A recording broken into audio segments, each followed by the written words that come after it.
No one has seen these before. This is the first time. My mom's sleeping. She'll see this online. I'm sorry, Mom, in advance.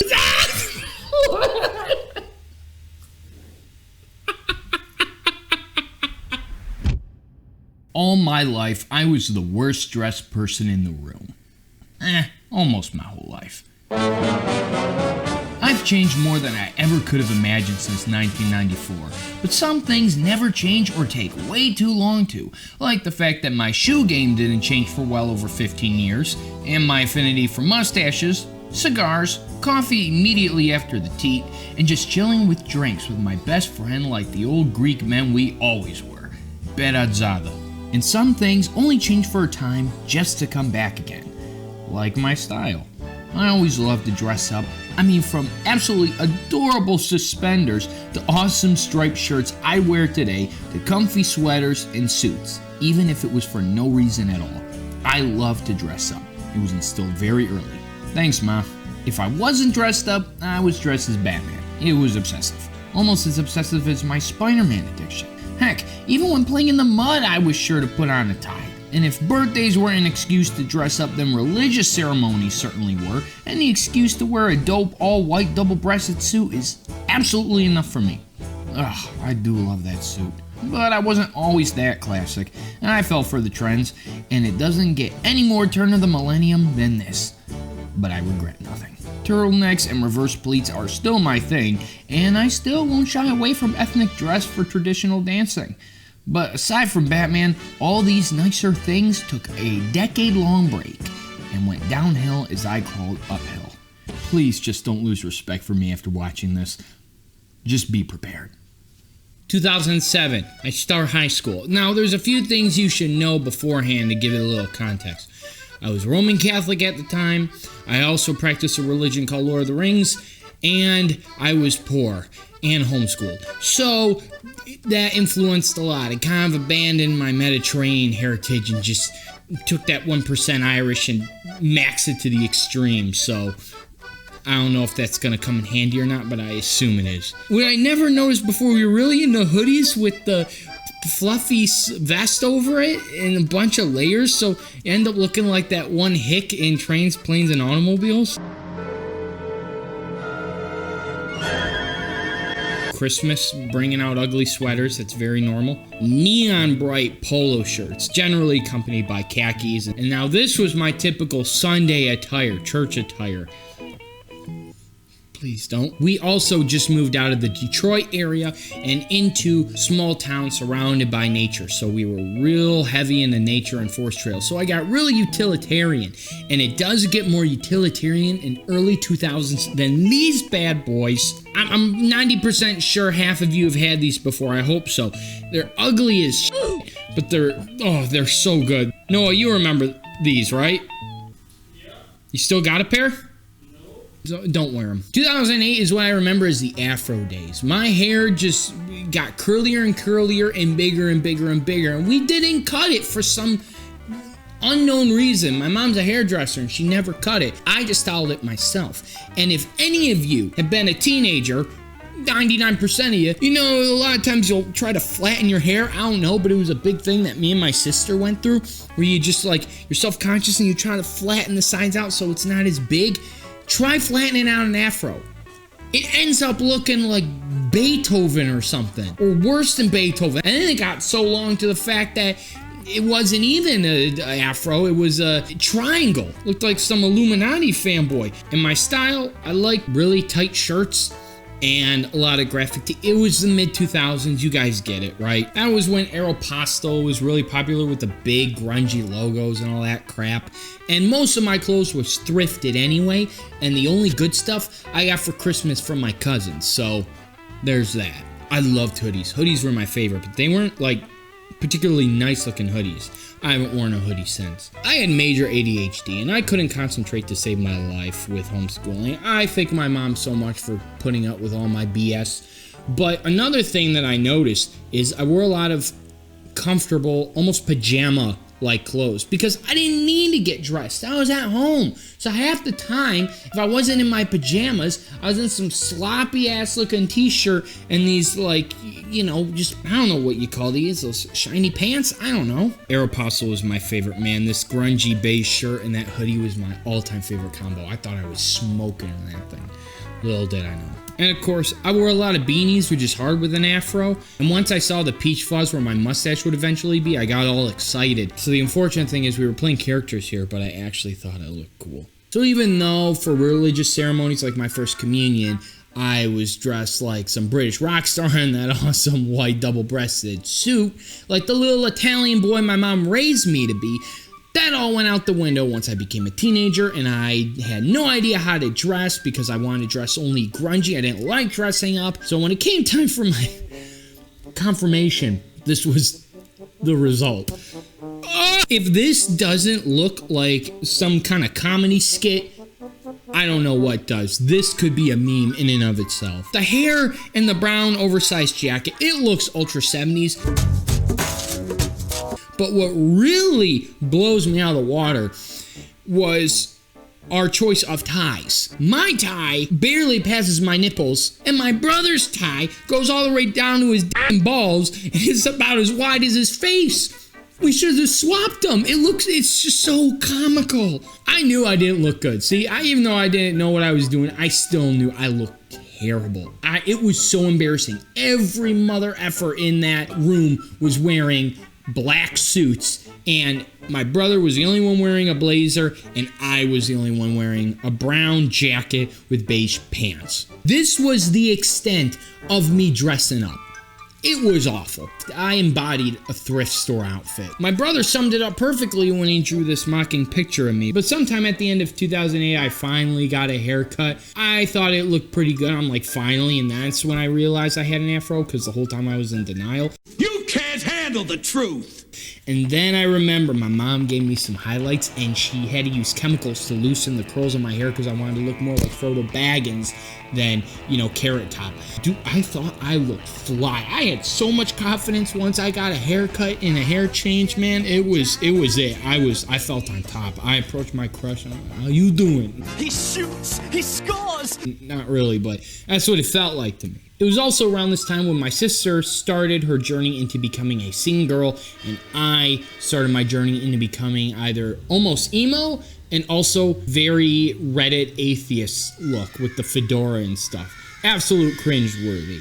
I actually wore a damn bowler hat with a hoodie. A bowler hat. Even neckbeards on Reddit and 4chan don't wear bowler hats. I wasn't even cool enough for that crowd. One time I was going down the street when I first got that bowler hat. I thought I looked like some hot shit because I was just done watching Oliver Twist. So I was really into the 1800s British look. So I popped on that bowler hat and we had a cane.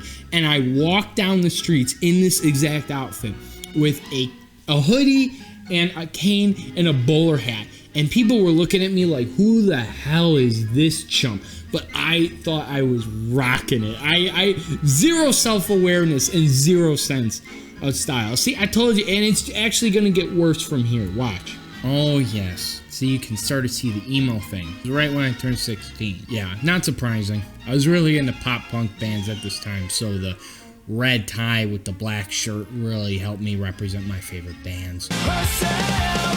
Just playing around with this mohawk is what I think got me into mohawks. I wanted one so bad. This was starting my punk phase. I didn't like to wear shorts until I got those plaid ones because I always thought that's when the plaid shorts were really in and it was cool to have them. So I finally got my hands on some and I loved them because they were like, oh, plaid, it's in, it's hip, it's cool. But, no one wears them now. So if I wasn't wearing the ugliest sandals in the summer, I was wearing some ugly, clunky grandpa shoes because literally my grandpa would give them to me, his shoes, and I loved them. Okay, that jacket ain't bad. That jacket, wow, I actually like that. Shoot, dude, I'd actually wear that now. I think that's the only thing I've seen so far that I'd actually wear. Yeah, it's dope. It's dope. We were doing a skit because we were always doing skits, and I had to wear my sister's clothes. I actually thought I looked cool.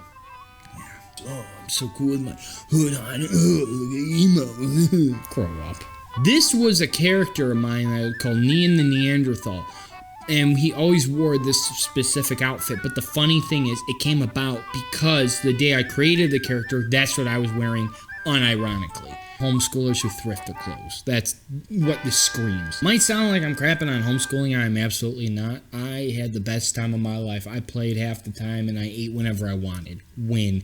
All y'all who weren't homeschooled, you're missing out big time. I'm sorry. Look at this. This is me and my sister. We were going to a dance and we had our respective dates. Not me though. The girl I wanted to dance with just totally ignored me. That was terrible. I hated that night. I'm breaking so many rules here. It's not even funny. I mean, a brown belt with an all black outfit and suspenders, clip-on suspenders and a belt. Come on. Come on, that's rule number one. I should have known better. I should have known better. Yep, for me, this was the era of hoodies, flip phones, and fedoras. At this time, I really liked the whole neck beard look, the cringy. I said I was pretty much a Reddit atheist without the atheism.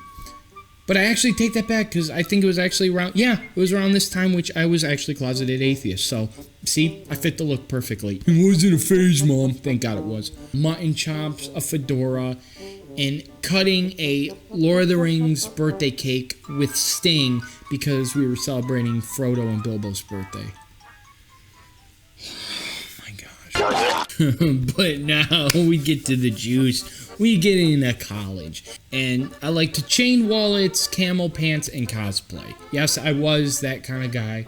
Artsy, nerdy, and I went to Comic-Con dressed as Batman. But I got to meet Carrie Elwes. What a gem on this planet. I don't regret a thing. And just as when I was little, I was way too much into Batman. So at this time, me and my buddies formed, our post-hardcore band. The only day we can film a music video, and it's raining! Because we love the day to remember. This is when I got really cringy trying to figure out what I wanted. And no one has seen these before. This is the first time. So my mom's sleeping. She'll see this online. I'm sorry, Mom, in advance, but I really thought I looked cool in this. This is the worst thing. I thought I looked so hot. With the jean cut off hoodie and straightening my hair, kind of smirked with the words.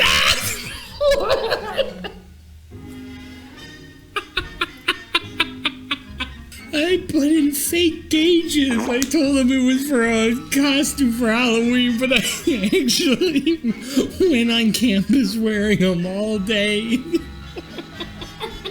Because I wanted gauges, but my parents wouldn't let me. Oh my gosh. I'm sorry, Mom. Might not be like mismatched like in high school, but man, does it get cringy.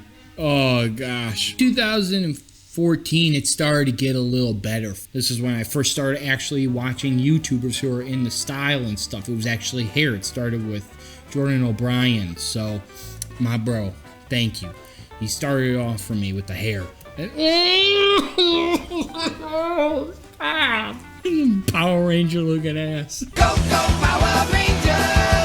Why do I think I'm such hot shit? But you know what, the one thing, I have to admit, the one thing about this era that was really good, even though I gained a literal freshman 15 on my first year of college, I was thin, man. I am currently single and unemployed. Oh man, but not like high school thin. I filled out, but my face was still sculpted, man. Not like now.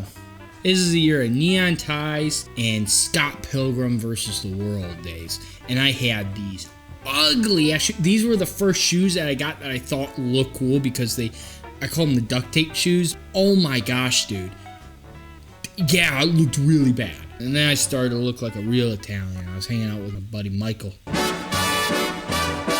The undercut, which I love, kept getting longer, and then finally it got too long. And I looked like a punk on one side and a Karen on the other. Oh my god! My undercut got so long that I tried to slick it back and behind my ears, and it looked like I had this awesome grungy haircut. But it only worked for one day, and then the rest of the days I just kind of looked like a guy on the sex offenders list. And again, the things that don't match, I tailored my shirt too tight, and I had it with black jeans, a bright blue shirt with black jeans and a chain wallet. I mean, I'll forgive the chain wallet. My wallet was lost and stolen twice. And at this point, I became such a metalhead that I pretty much only wore leather jackets. My undercut was super long. I had a 7-string electric guitar in my dorm that everyone could hear and had to tell me to quiet down. And yeah, 2016 was when I finally started to grow out a beard. Even though my facial hair on my cheeks wasn't really there yet, I decided I'm gonna try it anyway. And I went on for 9 months. I thought I was gonna have this big old beard. I didn't have a big old beard. I looked more like a soy boy. And then I shaved the beard, I cut the hair, and I got it dyed. And this is when I really got into the whole preppy fashion thing, and then eventually started my Instagram. Yeah, oh God, look at that face. Trying to look cute, like I'm just kind of a cute nerd, you know, and I read books. Get the f*** out of here. Speaking of Instagram, maybe we should look at that. A few moments later. You know what, this whole Instagram, I could do this a whole other day, I feel. My Instagram stories, it's just awful. It's absolute full of cringe, trying to be an influencer, whatever the hell that means. The funny thing is, even though I just finally, I think, started to look more presentable, this is also when I was at my fattest. I was almost 200 pounds. And I went through a hick phase. I forgot all about that. Yeah, I was kind of a hick. It's kind of funny how it all went full circle, honestly. I started out as a little kid, you know, dressing kind of preppy and really, honestly, being into that Mediterranean heritage of mine when I was a kid. And then losing that and going into more Celtic heritage and Lord of the Rings and fantasy and stuff. And then, you know, there was the punk phase, the emo phase, the metal phase, the hick phase, and then the kind of hashtag menswear phase where I was just all over the place in menswear. And then finally went full circle to where I am now, which is pretty much just kind of where I started off. Elegant and Mediterranean, and, you know, really honoring my Italian, Greek, Lebanese heritage and stuff. It is just funny how it went full circle like that. So yeah, it's all about learning and making mistakes and just trying to figure out what works and what doesn't. And yeah, you're gonna make mistakes, and that's a-okay. Keep experimenting, keep going overboard, and just you'll eventually find what works, and you'll find that balance, you know? It's all part of the fun. If I can do it pulling off the crap that you saw, then anyone can do it. I'm an average looking guy that's slightly overweight, and if I can make an impression and kind of inspire people, then anybody honestly can. All this really was more motivation for me to finally get in shape. That's kind of the last thing I need to really work on. Yeah, if you guys enjoyed this, please press the like button, and if you didn't like it, press the dislike button. And regardless, share this video around. Let's get the word out, and subscribe if you haven't already. And please hit the bell notification icon so that you'll actually be notified the next time I drop a video, because a lot of times it makes no sense if you subscribe and don't hit the bell, because for some reason YouTube just doesn't know what the heck subscribe means anymore, and they're idiots and they don't notify you, and I'll never show up again. So if you want to see my face again, click the bell icon. That would be fantastic. Papa bless. And also, I do apologize for being gone so long. I actually quit this channel because I was just so overwhelmed, and I felt like I was getting nowhere with it, and all this work was not worth it. But I found out, you know what, I just needed a break eventually, and I was like, you know what, I this is what I'm meant to do. I'm going to keep trying it as hard as I can to get this to where I can do it full time and have it be a job. So if you guys could help with that and spread the word, I'd be eternally grateful. And thank you guys. Hey, I think we hit 4,000 subs at this point. So, hey, that's great. And this is kind of what this video is a celebration of 4,000 subs. I really appreciate it. And I felt like I was just being selfish by wanting to quit, not being satisfied. There's 4,000 people who cared enough to click the subscribe button. And that's insane. I can't even, seeing that number, if I saw all of you guys in the streets, it would blow me away. So I have to just imagine it and be honestly thankful for all you guys. I really do appreciate it, and I wasn't being appreciative, and that's why I quit. But I'm back because I owe you guys, and I don't want to give this up. This is what I'm meant to do. I really do believe that. But before I head off, in the comment section down below, I want you guys to let me know like what your worst outfit was, if you could describe it, or if you actually dressed worse than this. I doubt it, but I would like to know what your style journey was like, or where you're at now. Because remember, guys, this is a group thing. We're tight here, and we're in this together. So, all right, my homies, I'll see you all next week or whenever I upload another video, which will be a lot sooner than 1 month. Addio. I never do unscripted videos, so we'll see how this goes. Editing is going to be fun.